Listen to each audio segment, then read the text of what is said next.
नमस्कार दोस्तों, मैं डॉक्टर सुप्रता और आज इस वीडियो में आप लोगों से हमारे दिल से संबंधित यानी हार्ट से रिलेटेड रोगों के लिए, हार्ट कॉम्प्लिकेशंस के लिए एक बेहतरीन होम्योपैथिक मेडिसिन के बारे में आप लोगों को अवगत कराने वाला हूं, जो कि किसी भी तरह की हार्ट कॉम्प्लिकेशंस क्यों ना हो, चाहे वो कार्डाइटिस हो या फिर पेरिकार्डाइटिस हो या फिर एंडोकार्डाइटिस हो या फिर एंजाइना पेक्टोरिस हो या कार्डियोमायोपैथी हो, एरिथमियास हो, टैकिकार्डिया हो, ब्रैडिकार्डिया हो या फिर नॉर्मल हाई ब्लड प्रेशर ही क्यों ना हो, तो इन तमाम कंडीशंस के लिए एक फिजिशियन होम्योपैथ इस दवा को बिल्कुल अपना यूज में रख सकते हैं और इसीलिए हम लोग इस दवा को एक हार्ट टॉनिक मानते हैं, जिसका नाम है क्रैटेगस, जिसका पूरा नाम है क्रैटेगस ऑक्सीकांथा। तो आज हम लोग इसी दवा के बारे में जानेंगे, तो चलिए हम लोग वीडियो को स्टार्ट करते हैं। तो दोस्तों, क्रैटेगस एक प्लांट किंगडम की दवा है। ये रोजिया फैमिली से बिलोंग करता है और इसका साइंटिफिक नेम है हॉथरॉन, HAWTHRONE, हॉथरॉन। और ये जो स्क्रीन पर आप ट्री देख रहे हो और उसका ये जो बेरीज आप देख पा रहे हो,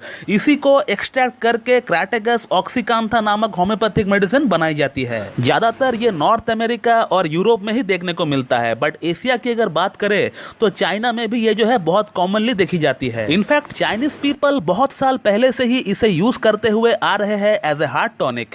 और हार्ट की ब्लॉकेज को खोलने के लिए या हार्ट अटैक आने का बाद खून को पतला करने के लिए एस्प्रिन जैसी ड्रग हमारे बीच उस समय थे नहीं। तो उस समय जो वैद्य हुआ करते थे या फिर हेल्थ स्पेशलिस्ट जो हुआ करते थे, वो लोग उस समय क्रैटेगस का ही इस्तेमाल किया करते थे खून को पतला करने के लिए। और आज हमारे जैसे होम्योपैथ भी इसी दवा का मदर टिंचर को ही इस्तेमाल किया करते हैं सेम पर्पस के लिए। तो ये एक जनरल हार्ट टॉनिक है हाई ब्लड प्रेशर के लिए, हार्ट फेलियर के लिए, एरिथमियास के लिए, या माइट्रल बल्ब प्रोलैप्स ही क्यों ना हो गया हो, या फिर टैकिकार्डिया, ब्रैडिकार्डिया या फिर एंजाइना पेक्टोरिस ही क्यों ना पेशेंट को हो। तो इन तमाम कंडीशंस के लिए एक होम्योपैथ अपना पेशेंट को इस दवा को बिल्कुल यूज करने को कह सकता है with the help of some other homeopathic medicine. दोस्तों, क्रैटेगस के अंदर एक खास तरह की फ्लैविनॉइड्स पाई जाती है और यही फ्लैविनॉइड्स जो होती है हार्ट की किसी भी तरह की इन्फ्लेमेशन क्यों ना हो उसको ठीक करने के लिए एक सक्षम रोल प्ले करता है। दोस्तों, अब बात करते हैं हाई ब्लड प्रेशर की।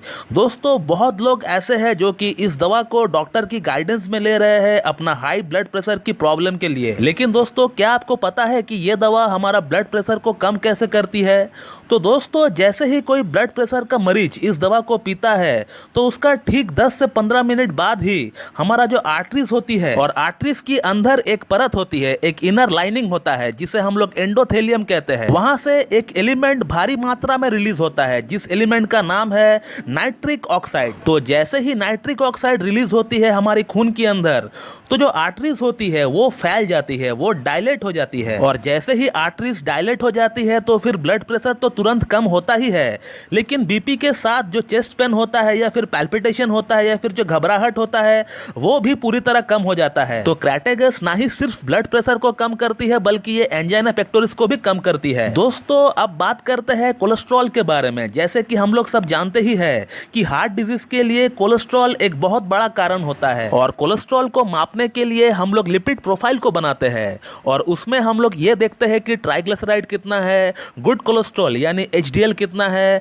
बैड कोलेस्ट्रॉल यानी LDL, VLDL एंड ट्राइग्लिसराइड कितना है, और फिर उसके बाद हम लोग इनका रेशियो निकालते हैं। तो जिन लोगों का ट्राइग्लिसराइड बहुत लंबे समय से बढ़ा हुआ है और उसके लिए कोई ट्रीटमेंट ना लिया गया हो, तो फिर इन लोगों की आर्टरीज के अंदर एक चर्बी की परत जम जाती है। तो फिर इस ब्लॉकेज को खोलने के लिए भी हम लोग होम्योपैथिक मेडिसिन क्रैटेगस के इस्तेमाल करते हैं, साथ में कुछ और मेडिसिन के साथ। दोस्तों, अब बात करते हैं हार्ट फेलियर के बारे में। अब जानते हैं कि हार्ट फेलियर की केसेस के अंदर इस दवा का क्या रोल रहता है। दोस्तों, हार्ट फेलियर की केसेस में क्रैटेगस क्या करती है कि हार्ट की जो पंपिंग कैपेसिटी है उसको बढ़ा देती है। नॉर्मल पंपिंग कैपेसिटी की अगर बात करें तो वो 80% से ऊपर रहना चाहिए और जब वो 30% से नीचे आ जाए तो फिर हम लोग इसे हार्ट फेलियर टर्म करते हैं या इसे हम लोग कार्डियोमायोपैथी कहते हैं। अब ये हार्ट फेलियर की बहुत सारी अलग अलग कारण होती है, लेकिन सभी कारणों में जो कॉमन कारण देखी जाती है, जो कॉमन फैक्टर देखी जाती है, वो है हार्ट की पंपिंग कैपेसिटी का कम हो जाना। तो क्रैटेगस के अंदर एंटीऑक्सीडेंट्स भरपूर मात्रा में पाई जाती है और यही एंटीऑक्सीडेंट्स जो होती है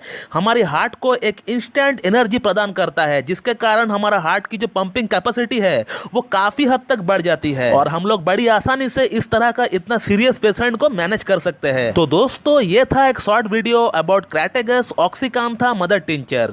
मेरे बहुत सारे ऐसे ऑनलाइन और ऑफलाइन हार्ट पेशेंट पेशेंट है जिनको मैंने क्रैटेगस प्रेस्क्राइब किया है, उनका तरफ से एक सवाल जो मुझे हमेशा पूछा जाता है कि सर ये दवा इतना अच्छा काम कैसे करता है, इसका अंदर क्या क्या तत्व है कि ये इतना अच्छा काम करता है। तो इसीलिए मैंने सोचा कि क्यों ना इस टॉपिक का ऊपर, इस मेडिसिन का ऊपर एक एक्सक्लूसिव वीडियो बनाया जाए। लेकिन मेहरबानी करके आप लोगों में से कोई भी इस वीडियो को देखकर ये दवा या फिर इसके जैसा और जो मेडिसिन के बारे में मैं लेक्चर देता हूं, उन मेडिसिन को आप खुद से बिल्कुल भी ना ले दोस्तों। क्योंकि आप एक बात अच्छी तरह से जान ले कि कोई भी चीज जिसका इतनी सारे एडवांटेजेस है, उसका कुछ ना कुछ डिसएडवांटेजेस भी बिल्कुल होगा अगर उसे गलत तरीके से लिया जाए तो सेल्फ मेडिकेशन बिल्कुल भी ना करें। आपको कोई भी प्रॉब्लम क्यों ना हो, आपका नजदीक में, आपका लोकल में जो बेस्ट होम्योपैथ है, आप उनसे जाकर मिले, उनसे अपना केस डिस्कस करवाइए, फिर वो जो आपको मेडिसिन देता है आप वही मेडिसिन लीजिए, ना कि यहाँ वहाँ का वीडियो देखकर आप कोई मेडिसिन खुद से आप ले। तो दोस्तों ये था एक short video about Crataegus mother tincture. तो मैं उम्मीद करता हूँ कि आप लोगों को मेरा ये वीडियो पसंद आएगी